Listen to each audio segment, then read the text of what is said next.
Kurt, if you're ready, we're ready. All set. All right.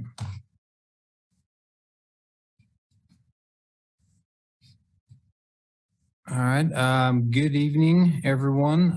Welcome to the April 4th, 2022 Multi-Modal Transportation Commission meeting. We're just going to be holding the study session tonight and then deferring the regular agenda items to Monday, April the 18th with the big event going on tonight, championship game. So appreciate everyone for joining us. And I have a few housekeeping items for this hybrid meeting. So this meeting is being recorded and broadcast on the city's YouTube channel and cable channel 25.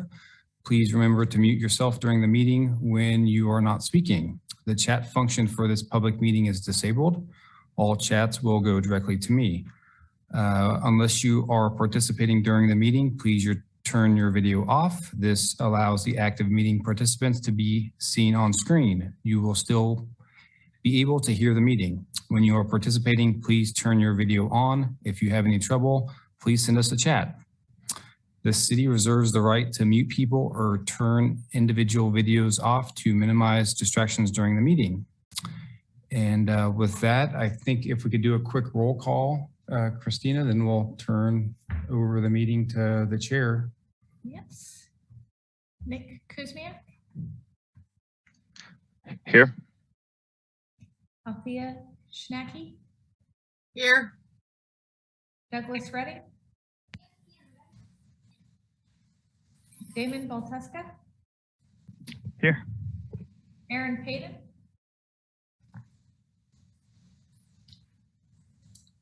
She may be still loading. I just let her in.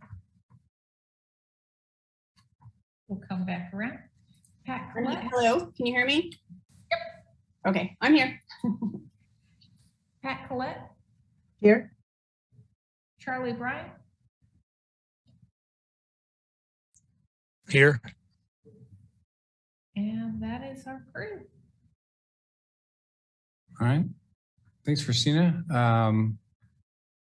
Chairperson Kuzmiak, it's all yours. All right. Thanks, Dave. Nick Kuzmiak, Chair MMTC.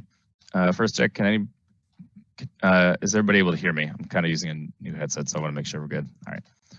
Sounds good. Well, let me bring up the agenda here. So as you all know, we are only doing the study session today, and we'll be moving on to the regular agenda on April 18th at 6:15 p.m. So with that, we'll just jump right into it then with this study session. Agenda item A, consider and provide feedback on revisions to the non-motorized projects prioritization policy, or as I like to call it, NMPPP.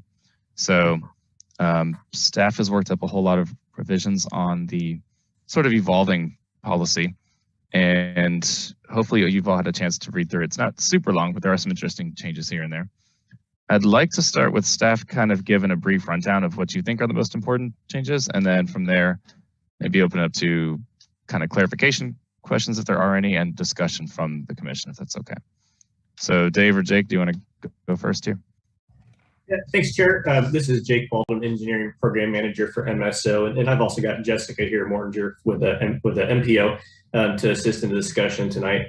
And yeah, that's essentially the format I have kind of laid out, a little staff presentation followed by opening up for questions and discussion. So with that, the purpose of the study session tonight, like you said, is to discuss revisions to the non-motorized projects prioritization policy. And most of these revisions that are being proposed have been discussed in the past. But before I jump into those specific revisions, I thought I'd give just a quick description of the policy and its purpose as a refresher for everyone. So annually, the City Commission allocates funding for building the bicycle and pedestrian network, $675,000 this year, which is much less than the identified need for these types of projects. So because of this, projects are prioritized to strategically direct that limited amount of funding. So the policy prioritizes eligible projects based on a scoring system, and then staff annually drafts a 5-year plan for spending the allocation using that scoring system, which is brought before this commission for recommendation and then the City Commission for approval. Now, every year, that 5-year plan is going to change a little bit based on different factors, such as the availability of grant funding, direction from commission, or policy changes, which again is why we're here tonight. Therefore, these changes are really important because they're going to reprioritize the project list, which will then in turn affect the projects that may end up funded with the 5-year plan. So with that, I've kind of broken down the proposed changes into 5 parts. I'll enumerate those real quick and then we'll go back and discuss them in more detail. The first is in alignment to existing plans. The second is adding a 3rd project list. The third is removing section 3.3. Number 4 is changes to scoring. And the last one is updating section 5.2 and 5.3. So now I'll go back to the beginning of that list, like I said, and then we'll get into a little more detail.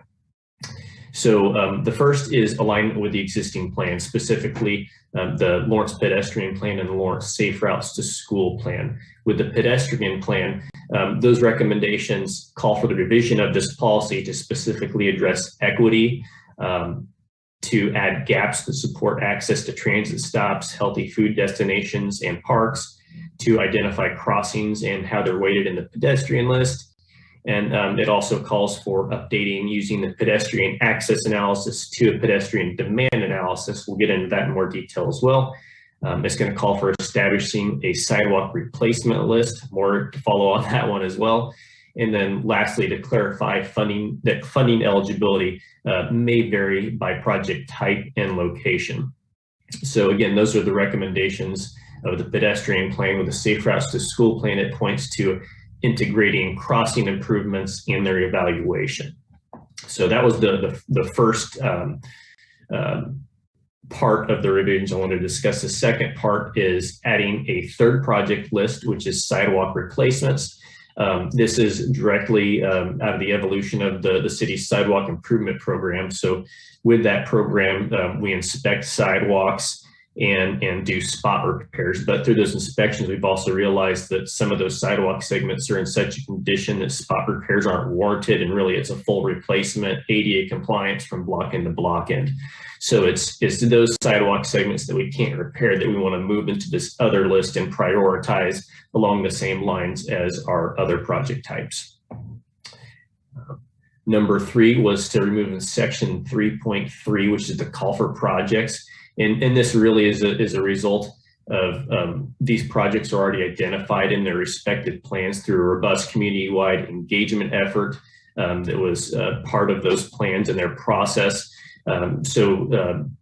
A call for project kind of devalues the process that the public went through those plans and the projects that made their way into that plan.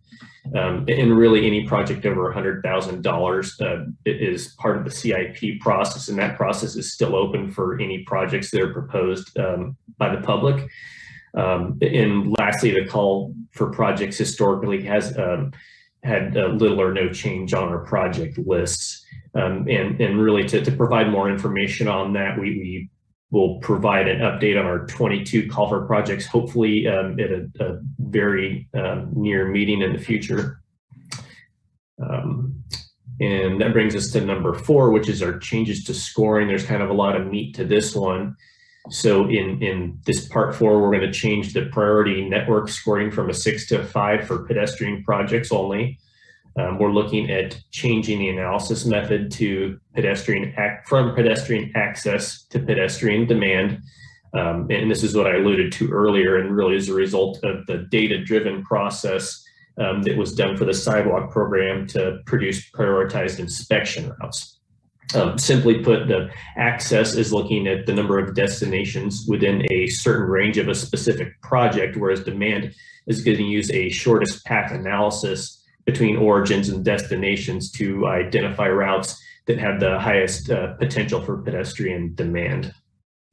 The next part of the changes to scoring is safety. It's going to bring that scoring category from a 10 to a 5. And really what that's doing is removing the component of crossings, which had a weight of 5 out, as crossings will be scored along with other pedestrian gap projects.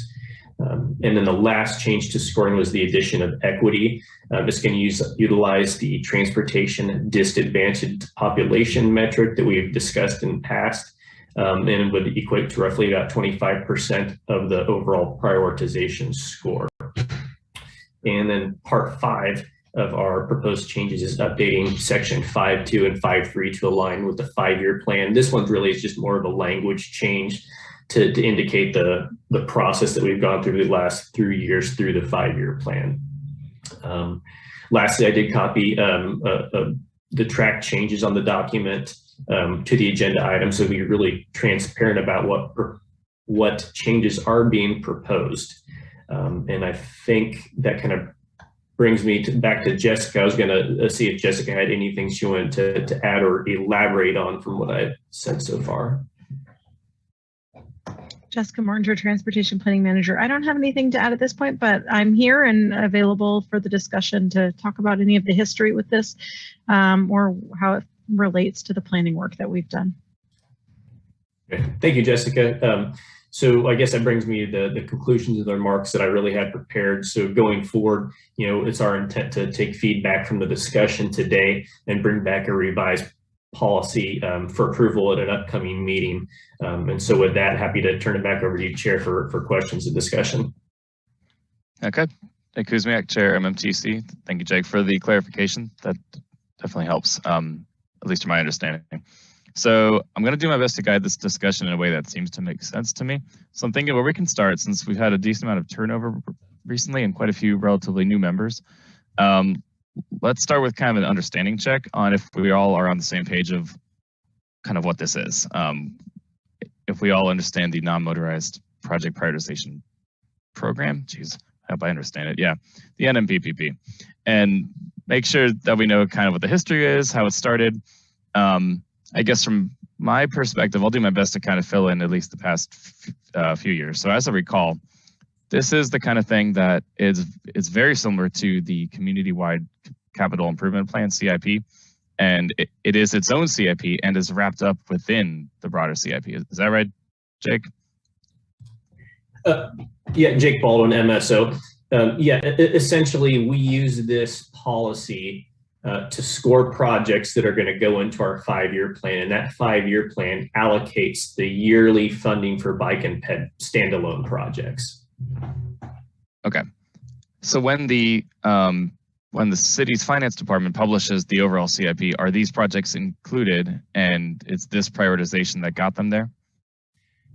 Jake Baldwin, MSO. No, these projects are not included in the published CIP. What is published in the city CIP is project MS-22-8000, which is for the bike, sidewalk, and pedestrian improvement projects. And that's the $675,000 that I alluded to earlier. So when we build that 5-year plan, we can look at the 5 years out in the CIP, add all that money up, and kind of cash flow it through our prioritized projects. Okay, thank you for explaining that. I had misunderstood that. So, okay. I want to call on anybody else who had any kind of background questions about this, especially those newer members who may not be as familiar with it. So, floor is open here.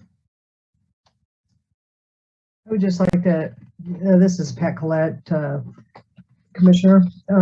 I'd like to just make a clarification or ask for clarification. I think I know the answer to this, but we're talking about the 5-year plan, and that's a rolling plan, correct? So each year it's 22 to 27 and 23 to 28. So there are some revisions as we go forward, right? Jake Baldwin, Engineering Program Manager, MS. So yes, Commissioner Collette, that's absolutely correct. The staff brings this 5-year plan to Commission for approval every year, because every year we've got changes to it. Like I alluded to earlier, every year it's going to bring different grant opportunities that we historically try to capitalize on. We've got changes to the policy, which are going to, kind of scramble, so to speak, our project list. So, what was in the top 10 last year after these changes may not be in the top 10 this year. And so we may want to look at where that's at in the plan. Does it still deserve to be in the 5-year outlaying of the plan, or should something else take its place? As well as other factors kind of go into those decisions as well. Hey, Kuzmiak, MMTC. I had a question that's kind of similar to that, actually, and that is, I recall in discussions last year, the year before, that we would look at how the prioritization had scored various projects and basically see a rank list and what that means for, what's going to get funded in which year. But I do remember that there was a little bit of wiggle room, I guess, beyond just the strict rubric of the prioritization. Like, staff and MMTC kind of collaborate and do our best to get what we think is going to be the easiest way to sort the projects by our priorities. But then we look at the actual list and kind of do a gut check and say, is this really what we meant to do? Are these really projects that we do prioritize? And then maybe the next iteration is going to be kind of looking at the prioritization itself again and see if we can kind of get closer to, I guess, our values and our priorities. Is that how you understand it?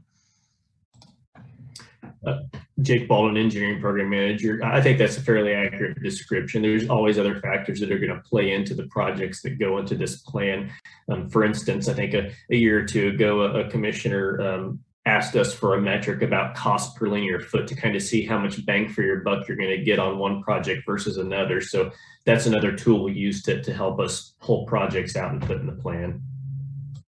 Okay, thanks for the clarification there. Okay, so since I'm not hearing too many more, I guess, folks jumping in to ask general questions, I think it may be good to kind of go down the broad list of what Jake had explained earlier, just the list of the 5 proposed changes. Did anybody have something they wanted to bring up about the new alignment to the new pedestrian plan and safe routes to school? And by the way, I should probably just pause here. I'm on a kind of a strange webcam screen thing going on, so I may not be looking directly at the gallery. So if you're planning on raising your hand and I don't see you for a while, you may just have to speak up because I may be at a different window. So just fair warning there. So questions, comments on alignment with the pedestrian plan and safe routes?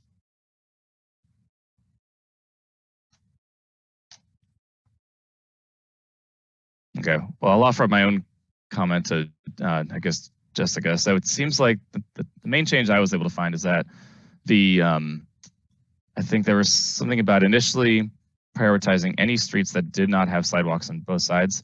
And the way that paragraph has kind of been rearranged is that we're now going to have, I think, so local streets with sidewalks on only one side or no sides are kind of way at the bottom of the prioritization, which reflects what the survey showed about what folks' attitudes are towards sidewalks. Is that correct? And are there any other examples I kind of missed? Yeah, Jessica Mortinger, Transportation Planning Manager. I think that's one of the things about the alignment to the PED plan and Safe Routes to School plan is some of that change in the priority, because looking at what the network vision is overall in that plan in terms of the recognition that, both sides of every street is probably unrealistic in the near term.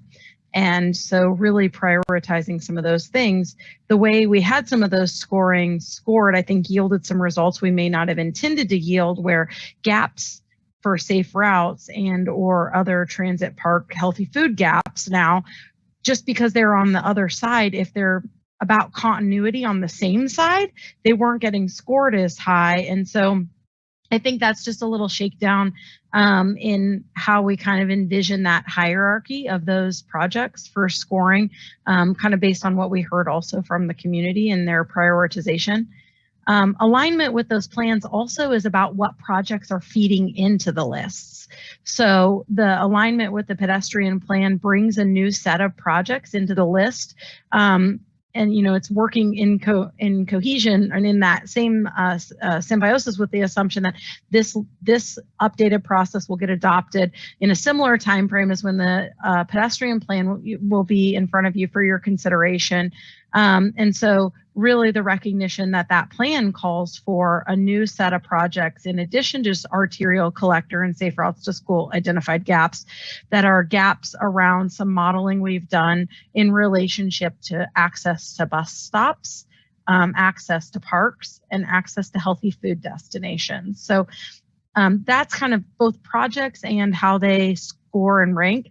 There are a few other things that the pedestrian plan very specifically calls out in terms of the addition of equity in the metric for that. So the addition of an equity score related to the Transportation Disadvantaged Block Group Index that we have created and done our analysis on. So it ranks, gives a 25% weighting to projects that are higher transportation disadvantaged population scoring.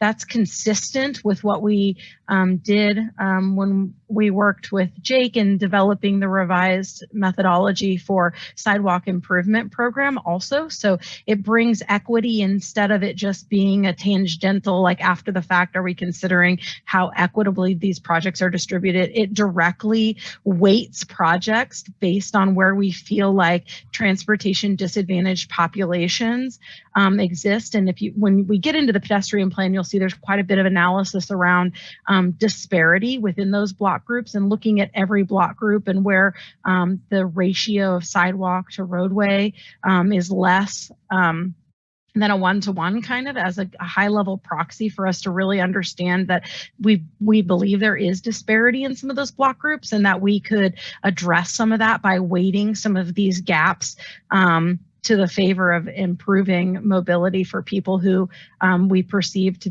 be part of vulnerable populations in our community. So I think thinking about aligning it with the plan, it sounds nice, but it also means more than just that first scoring system. It means all of these different components overarching. So we can talk about any of those individually, but I think it's multifaceted. Kuzmiak, MMTC. Yeah, certainly appreciate the explanation. It sounds like it's a lot deeper than I'd originally had seen based on the revisions that are there. So I think it'll be interesting once we do see the next kind of ranking of projects coming in to try to tie that to if it did indeed meet the goals of the pedestrian plan, which I'm assuming it probably did. I trust how you guys do the algorithms and the analysis and everything. So I do look forward to seeing what that ranking will look like. Let's see, anybody else on number one still? This is Commissioner Brian.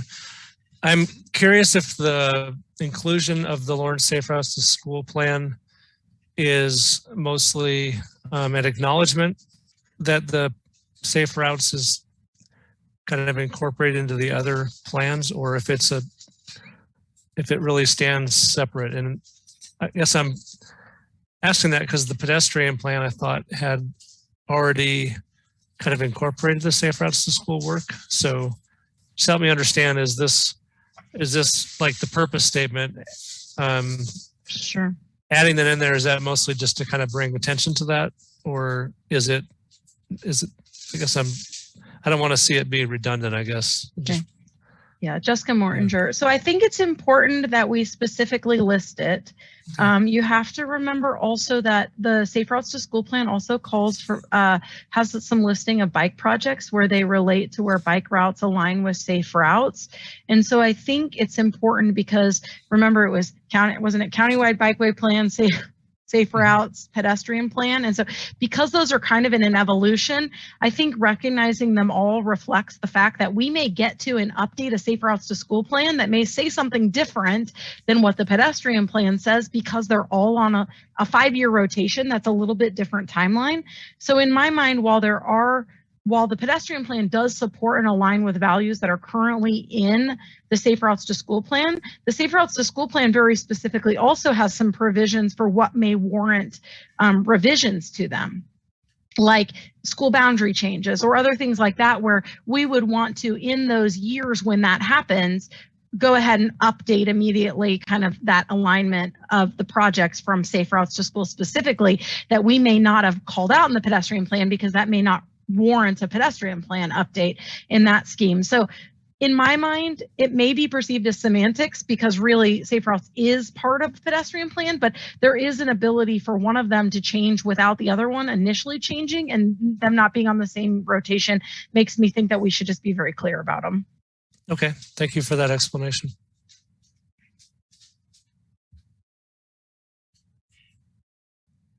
Kuzmiak, MMTC Chair. Any other comments on the alignment? Okay, let's move on to number 2, adding the third project list, sidewalk replacement. So I guess I, for one, was surprised to see this in here because this is a program that's been in place for a few years now. But for those of you who have been following it, it was originally sector-based, and I think the idea was to start with the kind of easiest and most digestible parts of town where the sidewalks were in relatively good condition, kind of get the costs together from there, and then start tackling the more difficult sections of town with, I guess, older sidewalks that were in less good condition. So it's been going on for what, 2-3 years now, I want to say. And I think there's kind of been this ongoing controversy even from the beginning of, should the city pay for it? Should the property owners pay for it? And at this point, it's definitely the property owners are still paying for it if they are able to. There is a fund to help out low-income property owners as well as those who have corner lots. And I think anything that is the city's problem in terms of street trees causing issues, I think that is covered by the city as well. That's just kind of my brief understanding of the background for those people who are new here.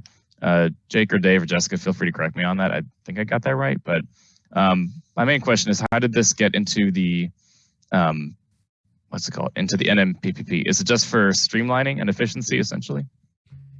This is Jake Baldwin, Engineering Program Manager. Now, that was a very succinct summary of what's going on, Nick, with the Sidewalk Improvement Program.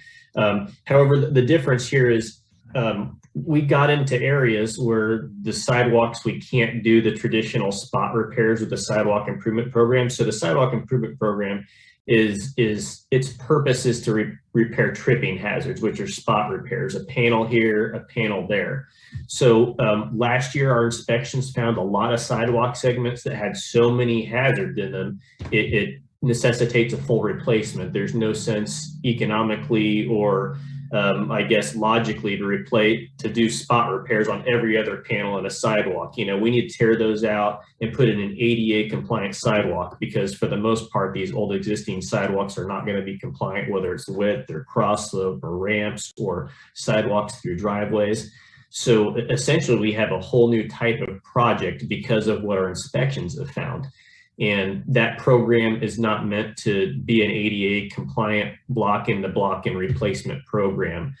So this change kind of recognizes we've got a new project on our hands, and we need to think about how to prioritize and tackle which one of those are most important to go after with the limited funding we've got. Now, it's also important to recognize that our allocated funding for bike and ped projects are not going to go to these sidewalk replacement projects. That money will still be used for the 5-year plan only and standalone new bike and ped facility projects. The replacement sidewalk projects that we're going to prioritize in this program, as I think we pointed out, would be funded through like leftover money from the Sidewalk Improvement Program or other future allocations. So hopefully through the CIP process, we may have a new project and funding to start going after some of these sidewalks that need this full replacement. Thank you, Mac MMTC. Thank you for the explanation.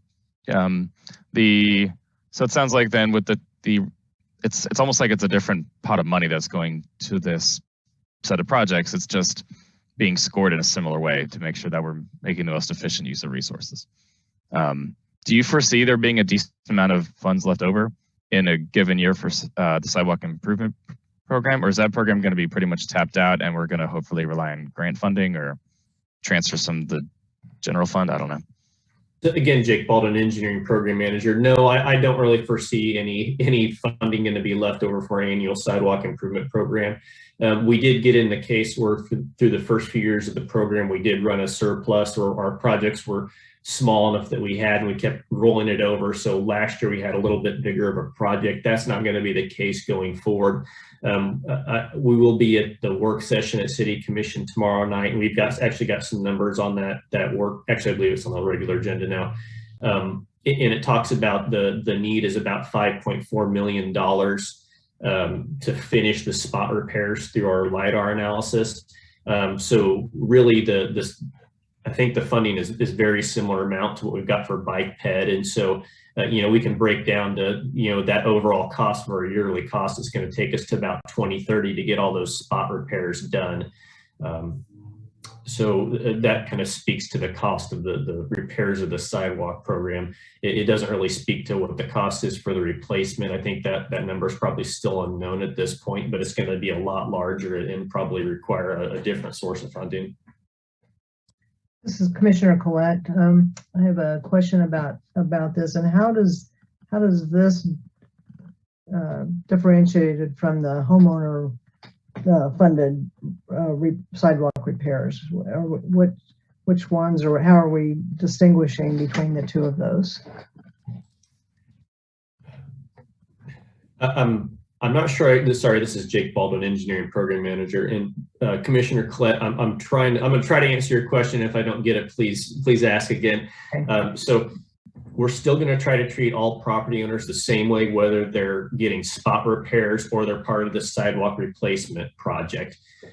So we're going to do an inspection. We're going to determine amount of sidewalk that's in bad repair. And if it's a spot repair project, we're going to send them a bill, an invoice for just that concrete that's fixed. Now, if we go to a block and say, hey, this block requires full replacement, we're still going to rely on that inspection to assess the property owner for only the tripping hazards that existed previously. They would not be responsible for the entire project. It would just be a very small percentage that, again, treating those property owners the same way, whether in a repair or replacement project. Okay, yeah, that helps me understand that a little better. Yeah, thank you.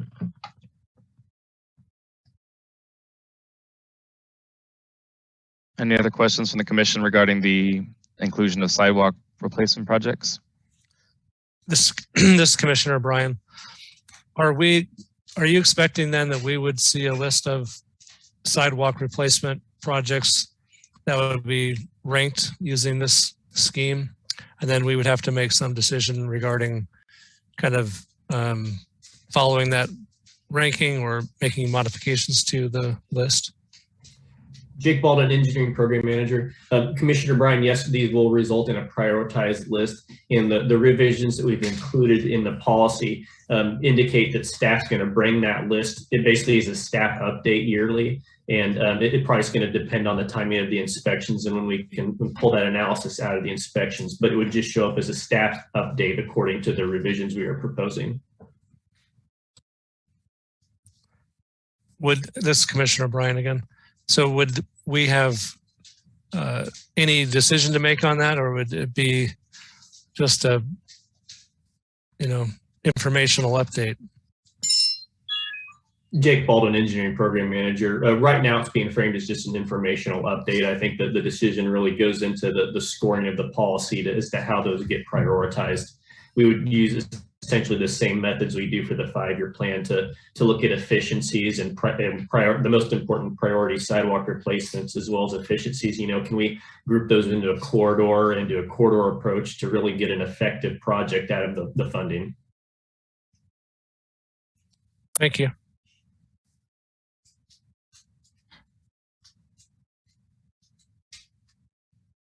Jessica, it looked like you were going to add something, so I figured I'd give you a shot before we move on.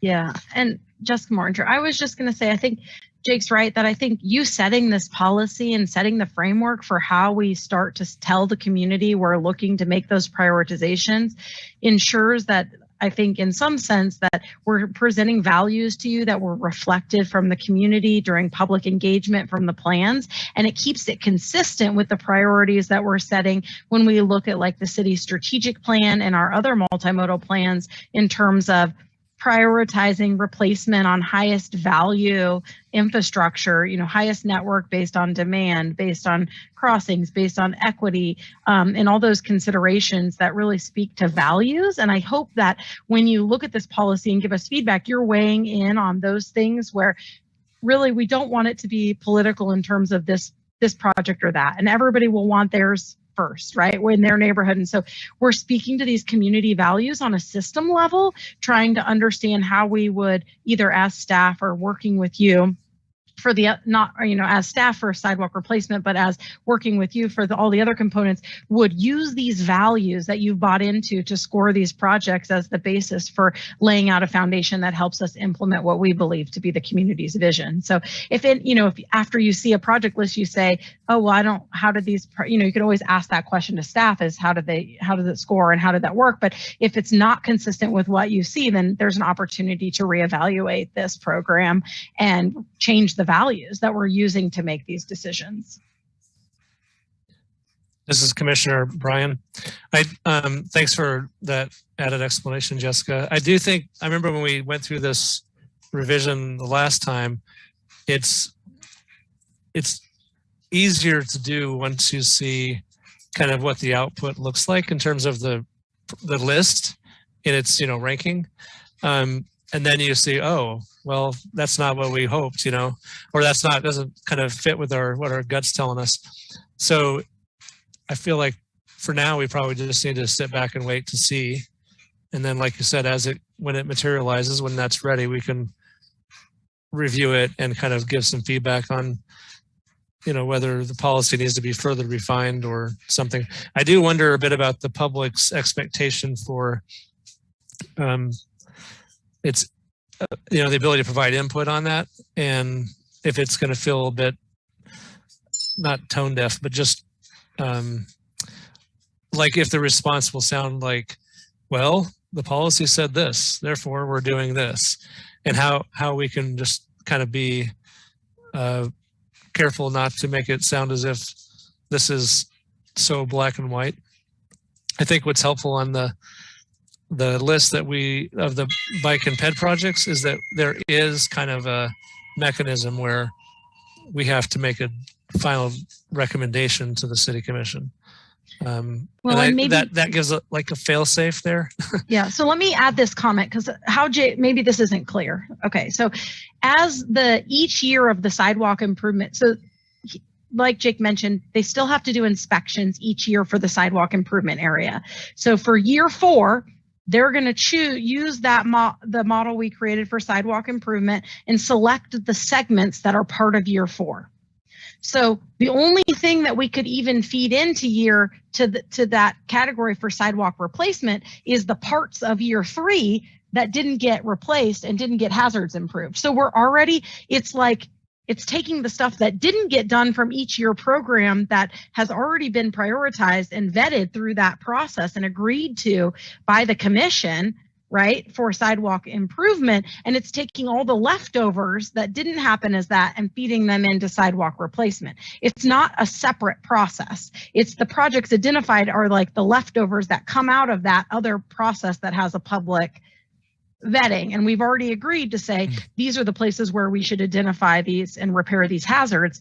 But when we got into the program with the hazards, we're now saying, oh, this isn't smart for us to repair these hazards because there's so many of them that we can't go in and replace a segment and not still have enough segments and still have cross slope issues or have other issues that require really to be more logical for us to replace this whole section.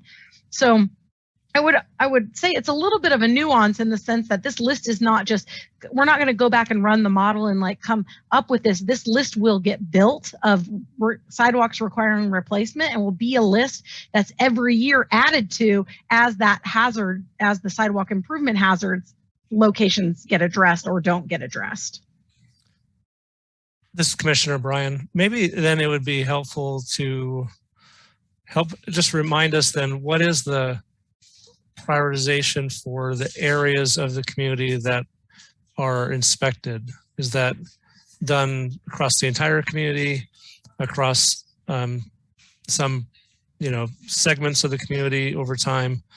I know that if that's going to kind of drive these areas where sidewalk replacements may occur, then maybe we need to remind or be refreshed on,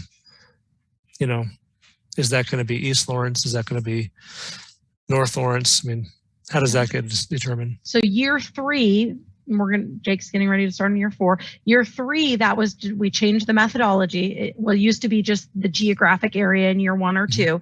Year 3 started looking at that pedestrian demand model. So they're not necessarily, continuous segments, but they're related to that pedestrian demand and the high level pedestrian demand. And we can, Jake, do you want to share that map? Is that helpful? You're connected. I can. It may take me a few moments to. Okay, just a second. I think I can pull it up too. This is my.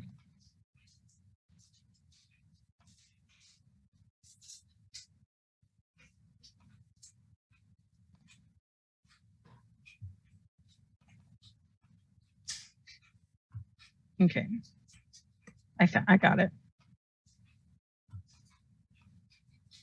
I can share screen.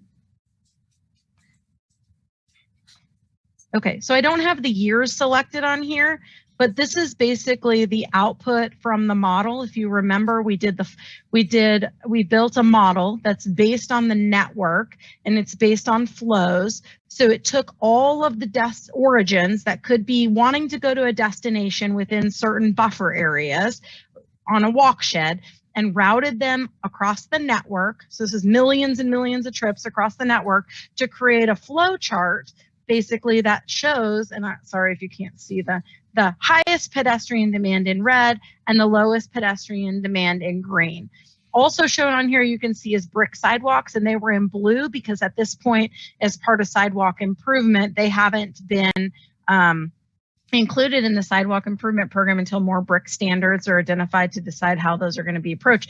But this kind of shows you where those prioritizations have happened as you look at where the red and orange are. So they're related to where we believe the highest pedestrian demand is based on all those origins and destinations, which things like density, since we're looking at all the addresses within some of those things, so the density impacts that as well as number of destinations as all those trips get piled on. So for every school, we took all the student addresses, we routed them into the school. That's all added into this. We added in for all of those across all those destinations. We have some documentation we can resend out too. It's on the Transportation Commission's resource page that describes in more detail how we established this. But when we get to the part of the scoring that's about pedestrian demand, this is what we're proposing moving to, which is a flow-based pedestrian demand as opposed to an area-based pedestrian demand that just shows a heat map. So this is Commissioner O'Brien. So then how does this inform the sidewalk improvement program? Okay, so year 3 of the sidewalk improvement program was the darkest of the red lines. So we took this network, and each of those lines has a score. And so you can see on this chart, it's really divided across a lot of different colors. It may be hard to see in, from this scale, but we took the highest red score, and those were the areas. They took a section of those areas that met the spacing requirements to go in and inspect, and those are the areas that were inspected. And then is the cost to do the sidewalk replacement that was identified through the year 3 such that it's going to take 10 more years or 8 more years to complete that? I think that's an unknown amount of time because there's not an adequate amount of funding to do that work. So we need to start a list, and this scoring allows us to start that list as money, if money is remaining from a previous year, a next year sidewalk improvement, or if additional resources get allocated. That's part of Jake's conversation that he was mentioning that they're going to have with the commission is there's a lot more need than we have current resources to fund. And if we truly intend to do this work and work on like an ADA transition plan and for the public right away, it's going to take an additional amount of resources. And we need to begin that list and doing it in the sense that reflects the values that we've done through this other sidewalk improvement program.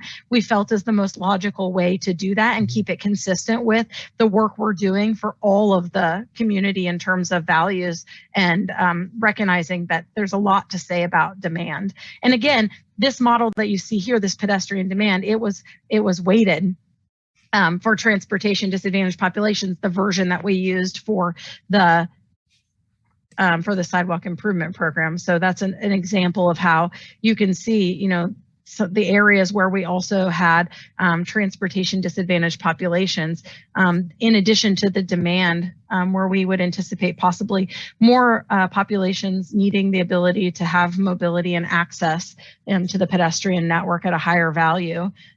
There's that weighting there also that was included. Is it unlikely that new sidewalk replacement projects will be added each year until the current list gets whittled down, or are you imagining that we're going to move from the dark red to the lighter colors? I think the goal would be that each year we add all the segments that don't get improved with hazard improvement, and to the replacement list, and the replacement list will continue to grow. Okay. So it will probably, as the years go on and as we get done with all the identification of hazards, that list is going to grow. The need on that list is going to grow. It exists already. It's just, we would say as we go through that, and that the MSO has the opportunity to inspect those sidewalks, because right now we have LiDAR data and we think we know where some of those are, but really they've relied on it, the on-the-ground inspection to determine all those locations for sidewalk improvement. And so that list would just continue to grow. And I think, as we talk about the ADA transition plan, this will be an opportunity for us to discuss, we know there are these areas that need replacement, but additionally, there are areas in year 1 and 2 that probably have still cross slope issues, or there's other ADA issues. And I think this sidewalk replacement list, depending on the work that's done in ADA transition plan work, 1, it could evolve, or 2, it could really build the foundation already for that plan and process to identify community priorities for ADA transition. This is Commissioner Bryan. I think that's all the questions I have for now. We do have a lot of new people, and so I think it is important to kind of ensure that we all understand the sidewalk improvement program. And it seems like we're now addressing elements of that in our non-motorized transportation prioritization project policy. Not sure I got that right. So maybe another study session would be useful to go over that sidewalk improvement program.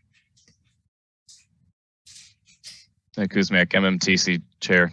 I would say even for those of us who aren't that new, it's still really good to get a refresher, because sidewalks are just one of the many things that we work on. So it's good for even me to remember, like, how does this fit in with what we do elsewhere? So thanks for kind of unraveling that thread a little bit. Do we have any other comments on sidewalks, or shall we move on to the call for projects? All right, not hearing any objections. Let's talk about call for projects. So Jake, you mentioned during your introduction that this part was omitted from the revisions. Well, the revisions will omit it from the next version. Let's see, because staff feels it devalues community engagement processed. It maybe conflicts and is kind of confusing compared to the broader community CIP. And there's something that you're saying I couldn't quite follow, that the proposed projects are already prioritized elsewhere. So I may need you to go over those again just to make sure I fully understand what the rationale was for this. Sure, Jake Baldwin, Engineering Program Manager, and I may rely on Jessica here a little bit because she's the one who implemented these plans and took them through the process. But really, those plans had like I said, a really robust community engagement process to build those plans and the projects that are listed within the plans. So to have a call for projects outside of that may supersede the work that was done previously, kind of devalues that process and the work we did with the community to build those plans. And Jessica, again, I'd probably throw it to you to see if I worded that correctly. Yeah, so I think that reflects it pretty truthfully. I think, through the adoption of our plans, we've recognized some significant need across all of our modes, right, for projects to build what we perceive as to be some of the priority networks for projects. So when we do a call for projects, it's also really, I think, confusing sometimes to the public because they see it as a call like, we don't know what we're going to do. Tell us what projects you want to see. And the reality is the result of most of the projects that are submitted are one, they're either on the network already, so they're on a bikeway network or they're on a pedestrian network. Whether it's a priority network or not, we've probably identified them as gaps. So there are very significant lists, but we also can't expect the public in the same vein when we ask them, hey, look at all of our hundreds of projects and then tell us ones that you may want that aren't on this list, when we don't even have the resources to get to those projects in the near term when they've been vetted through a longer, more robust process. And so I think that recognition is just to find a balance on what's appropriate in terms of doing a call for projects when you're asking something from people that I'm not sure it's realistic for people to, they give you a project that's already in the plan. It may or may not be prioritized. We're not responding to all those individually. So it's like the idea of at what point you ask people for their input and the ability to change something in terms of priorities. Then we have other projects that get added to the list that may or may not have, that like create a separate line than just the plan's approval process. So we kind of have some challenge, I think, dealing with that as staff and trying to reconcile that difference. The reality is really most of it is people submitting projects that are already planned but may not score in the top height of the project, so they're already on the list. And maybe that's a reflection of, just changing priorities or different demand. If projects are over $100,000, they still have the ability to request them as part of the CIP process. And people have funded projects that way outside of the bike ped money, which is very specifically tied in alignment to the plans. And so that's kind of where this comes from. I'll be interested to hear what you think about that, and we can talk about that. I'd like to open the floor on this one. I want to hear others' ideas here first. This is Commissioner Bryan. This one concerns me, but I was also struggling to understand if this is really within our, I guess I didn't understand if we're doing something different from the citywide CIP process. And it felt like when this call for projects was first introduced, it was part of a citywide effort. And I would assume that if that is going away, then it would go away for our subset of relevant work. So are we doing something different than the broader CIP call for projects? I guess is my question. Yeah, this is Jake Baldwin, Engineering Program Manager. So our call for projects specifically asks for non-motorized projects that do not appear in our current plans. So that, we had a lot of links to a lot of information in that call for projects to basically try to point people to, hey, look at these plans, look at these maps. If you see something we're missing, let us know.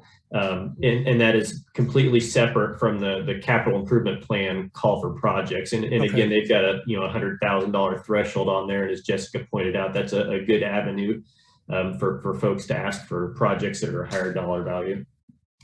All right, thank you. This is Commissioner Bryan. So it sounds like we were providing just an additional way for people to weigh in on our project list. Is that appropriate interpretation?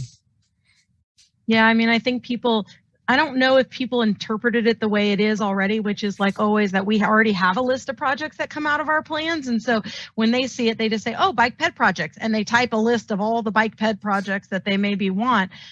And I know in the most recent year, the call, we worked to reword it to try to be more clear. Like, here's already the prioritized projects. Is there something not in this? But there still could be things in the bikeway plan that still weren't prioritized when we know we can barely touch 1/100th of the the projects on that list. And so is it really truthful to the public to give that opportunity when the reality is we've set very clear expectations based on community values identified in the plan to prioritize a primary network in all of these cases? So yeah, I think I appreciate the explanation. I think this one, just that explanation kind of shifts my thinking on it.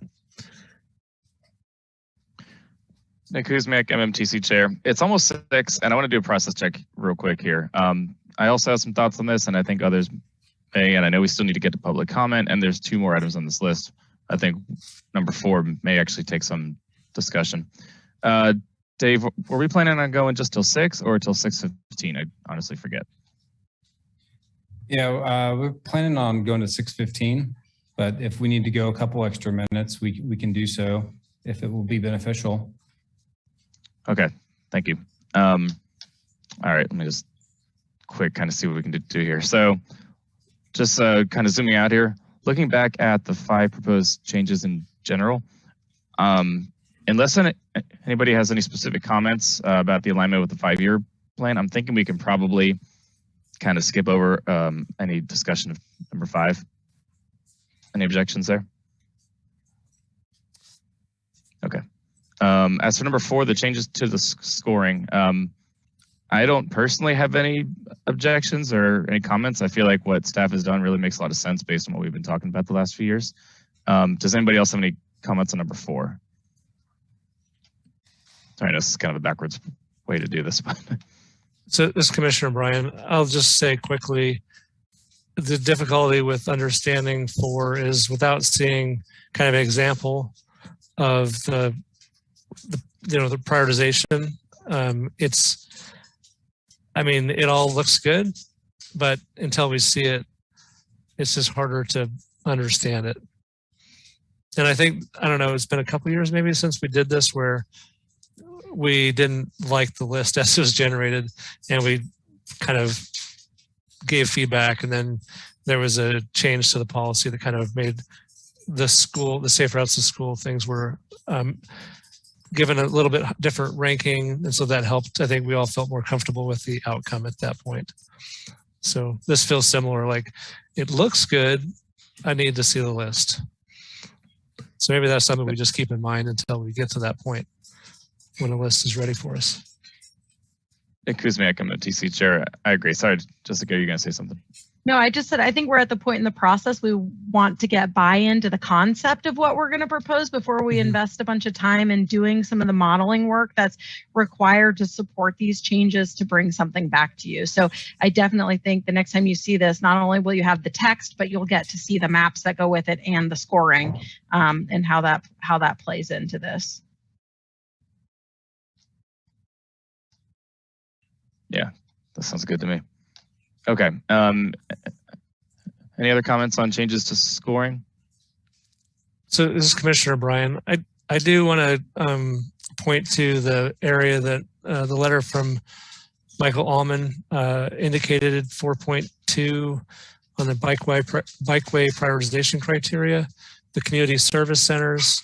The description indicates primarily retail employment centers. And that seems quite a bit different from what I found in the pedestrian area, where it does call out certain specific, like public government institutions, health, daycare, higher ed, nonprofit, retail. And I would just wonder why it's not consistent. Like, is there something different with bicyclists that would make them not have something similar to the pedestrians? Jessica Morton, your transportation planning manager. One, that's how it is in the bikeway plan. Okay. And so I'm going to have to dig into that a little more because I went to look and why we decided on that rationale. I wasn't able to reach out to our GIS staff in time to have that conversation, but we're not proposing changing that. That's what's in the 2019 version. I can show you what that map looks like based on approved, if that helps. You kind of see that map is not based on a line file of bikeways. Let's see if it's going to load. Look, it has no color. Is it loading any color? There we go. Yeah, there it is. There we go. Okay, so you can see all the buffers of those polygons, and I'm not sure if it was based on how the spatial geography was created for some of those, that they're not points, that they're built more like TAZs, like in our traffic analysis zones. So I'm not sure. I have to follow up, but we're not proposing changing this from what's already adopted in the 2019 version that you did. So I was surprised to see that comment, mainly because we're not proposing changing it, and that's been consistent with what we've had since 2019. which Yeah, is based on this, basically this score breakdown, based on that pedestrian demand or the bikeway demand model, excuse me. This is Commissioner Bryan. I recognize there wasn't anything redlined in that section, so it doesn't suggest that you're trying to make a change to it. But I do wonder if there's if that's an area that maybe just needs some further thinking, not necessarily like in the next month, but like as you continue to, you know, evolve the policy, maybe it's something that's more consistent with the pedestrian demand model or something. Yeah. We can dig back into that. I'm a little hesitant to relive that in between the bikeway plan, just because of capacity. This is a pretty separate, sophisticated model that we updated for the countywide bikeway plan.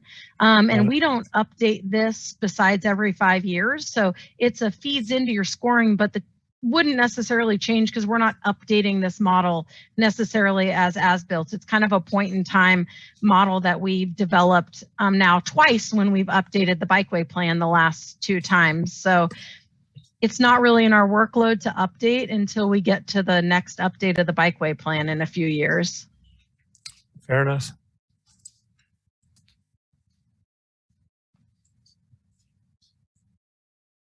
All right. Nick Kuzmiak, MMTC. So in the interest of time, here's what I propose. I think we should go to public comment real quick.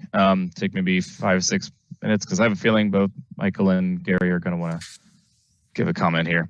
And then from there, I want to bring it back to the commission and discuss the rest of number 3 because I have a feeling their comments will have a bearing on that. So I guess, has anybody signed up? We'll go with whoever is officially signed up first.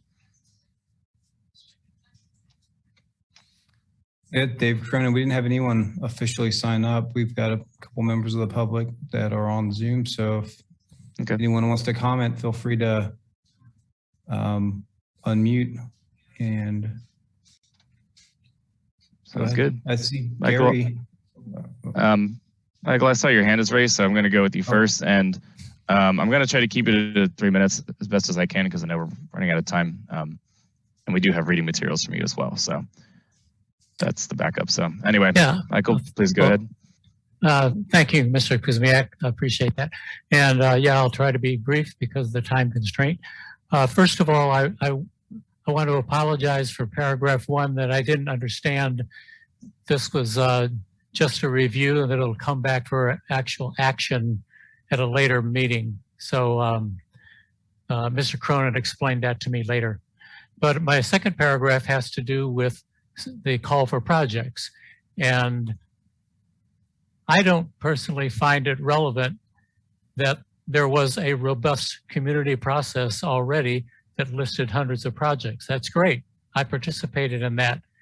If there are new projects that come along that weren't in that process before, they may devalue some of those earlier projects because maybe they're of higher value. I mean, anything in this whole process is relative to each other as far as value goes. And so if the public submits something, it's going to be reviewed and scored, and it'll fall into the process where it falls into the process. There's no reason to exclude the public from suggesting something. And I just want to point out that the projects, the 5 projects that I sent around to the commissioners because the Lawrence Listens process got truncated early and I wasn't able to submit them. It closed before the deadline. So I sent it to you all individually by email. For example, the electric vehicle street sweeper to keep bicycle lanes clear. That's totally new. That's not one of the 100 projects.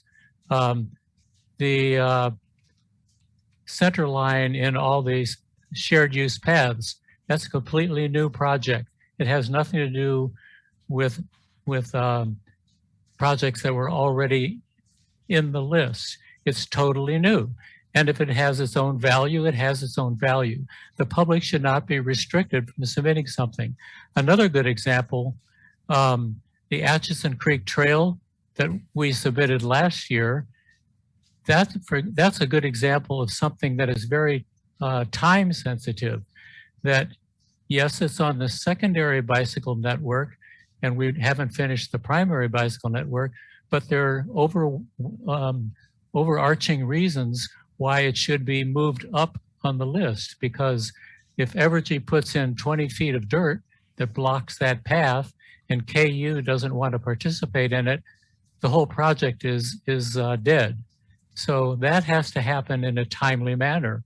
So there are all kinds of reasons why new projects can logically be included in this process. That's really all I need to say. I do want to comment, though, that on section 4.2, the bikeway prioritization criteria on page 8, that doesn't include the library or the courthouse or hospitals. It just says retail employment centers. Sure, the staff is not considering at this time adding that and amending that. That's the problem. That's the problem. We're suggesting that it is included in the revisions. So let's not be backward thinking and double talk here. I recognize that staff is not suggesting that. That's the problem. So that's all I need to say, and I sure appreciate your interest in this. Thanks. Thank you, Michael. Gary, were you gonna do comment as well? You are muted, by the way.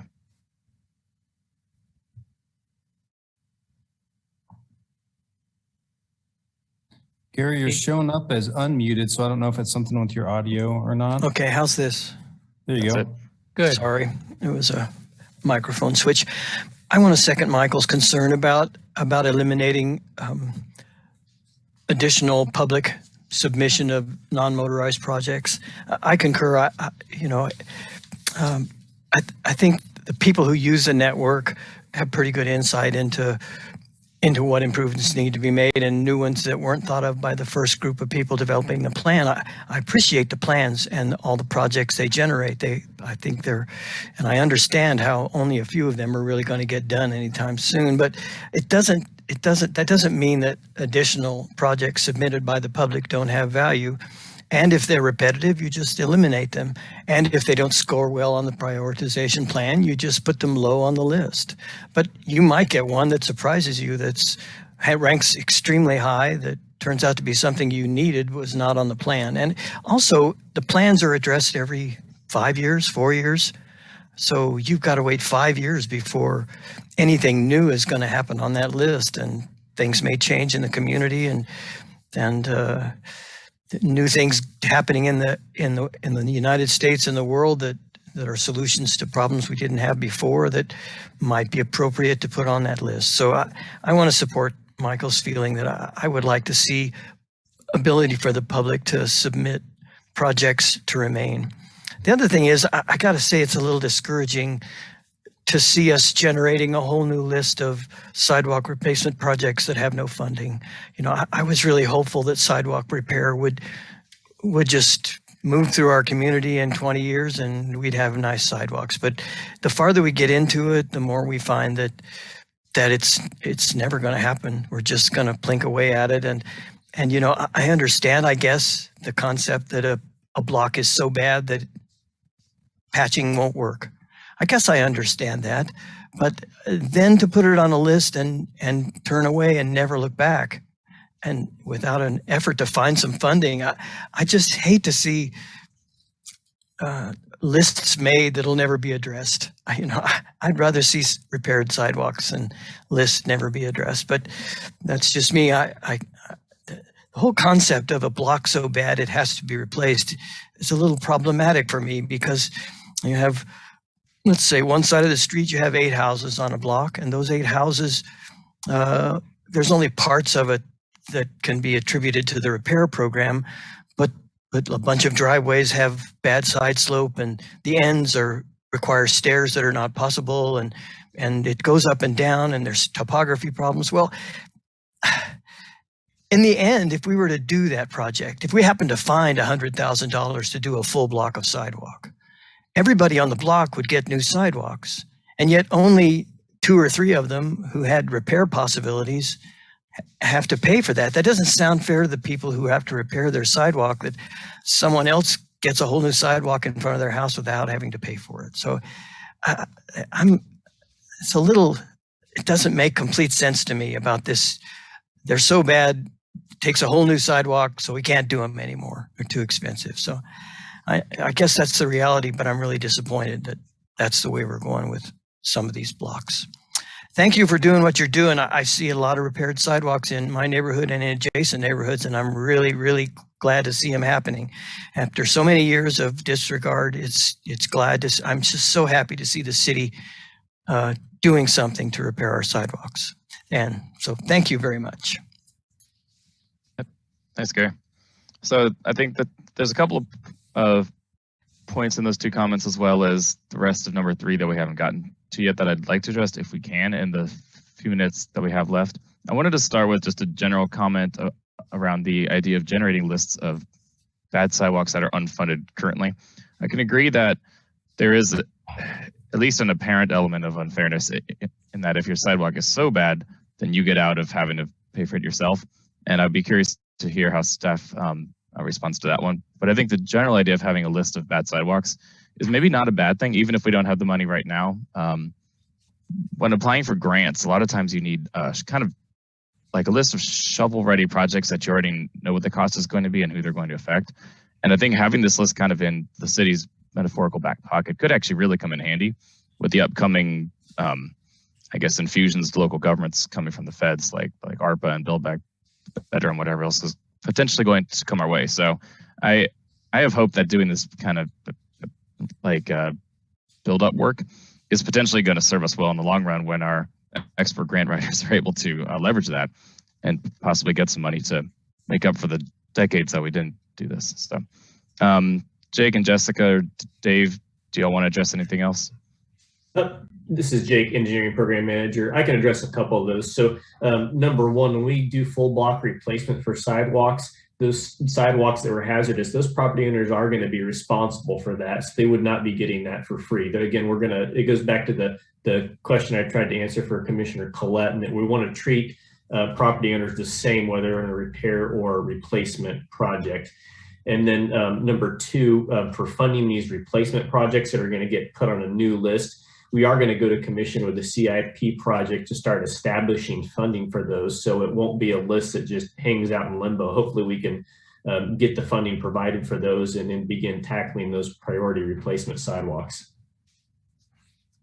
Sorry, Jake, can I get some clarification on that? Because that's an interesting point you brought up that I didn't even think of. So if the property owners are still on the hook for repairing their sidewalks, is the point of the funding, I guess the reserve of the funding for those projects, is it basically any deficiencies that the owner's funds can't actually cover? So say you have some low income folks on the block, or maybe some of those are corner lots, or some include tree roots. Like, is it basically to make up the remainder of the project cost that wouldn't have been covered by the property owners?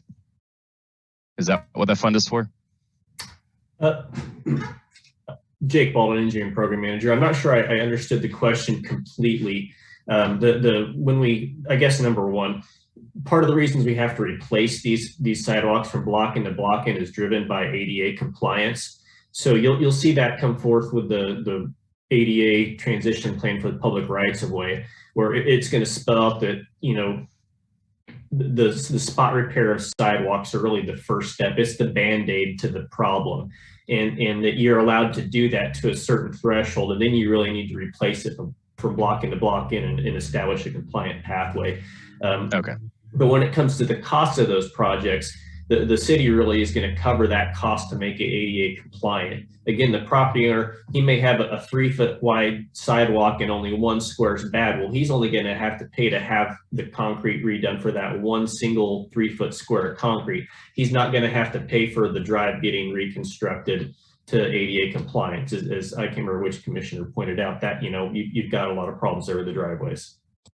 Okay, thanks for the clarification. Gary, hopefully that answers your question. It certainly clears it up for me.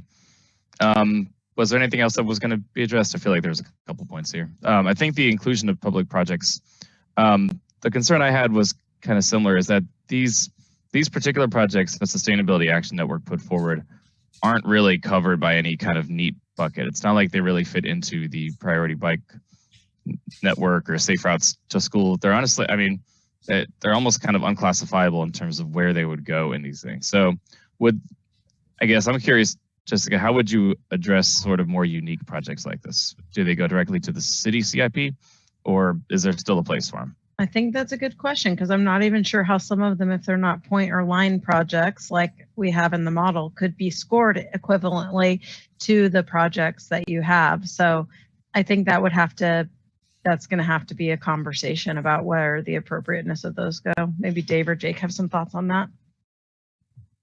Yeah, I would say we'd have to review the details of it, but it may be more appropriate for the CIP consideration overall. Especially if it's equipment or projects like that, it might be more appropriate to be scored with, all the other CIP projects and not scored and take funds out of the bike ped program itself. So it might be helpful for us to review those here in between when we bring this back, and maybe look at the list and see if there's what value there could be in continuing the call for projects, and what projects we got received during this last call that we just closed here in March. So we might be able to do that and bring that back, and that might be helpful for all of us. This is Commissioner Brian. So I looked at those, and every one of them is greater than 100,000. So I guess this is where I'm a little confused, and I think maybe our policy should remove this, because it seems to generate confusion. If the city has a process in place to allow the public to weigh in on the CIP over, this is an annual process, then by all means, anybody in the public can do that. If we want to create an additional mechanism for input, it needs to be really clear that this is separate from the city's CIP process. And I would wonder, if what we're doing is feeling too similar to the city's process, then we need to come up with another mechanism. Maybe it's, I don't know. I mean, maybe there's a way we can annually request review of the projects and some kind of public input on those projects, which might include identifying things that don't seem to be on our lists. But that's separate from the CIP process. The Kuzmiak MMTC chair. Yeah, Charlie, I think we're kind of thinking along the same lines here. So Dave, I certainly appreciate the offer to kind of comb through those requests a little bit in more detail and kind of see what would the answer be if we were to strike the call for proposals from the NMPPP. Because I certainly want to be respectful of staff's limited time and resources in basically dealing with, dozens of projects that are either redundant or already covered or something, but still get those unique projects that don't really fit into any particular category. So if we can strike a balance, I'll be curious to see what you come up with and what your ideas are on that. So we're sitting at 6:20. Any other, I guess, last minute comments, questions that you have on this before we close up shop? I feel like we made a lot of progress personally. It's good to keep attacking this NMPPP and see if we can make it the best it can possibly be. And like Charlie said, once we see those projects after Jessica and her team do all the modeling, then we'll see what comes of it and what the next steps are. And it's just going to be a continual work in progress, always improving. So, well, with that, thank you all for your participation, and staff while you work in the background on this, and public for chiming in. Really appreciate everybody here, and rock chalk. Meeting is adjourned. Let's Thanks, go everybody. beat up North Carolina. Rock chalk. See you on the 18th.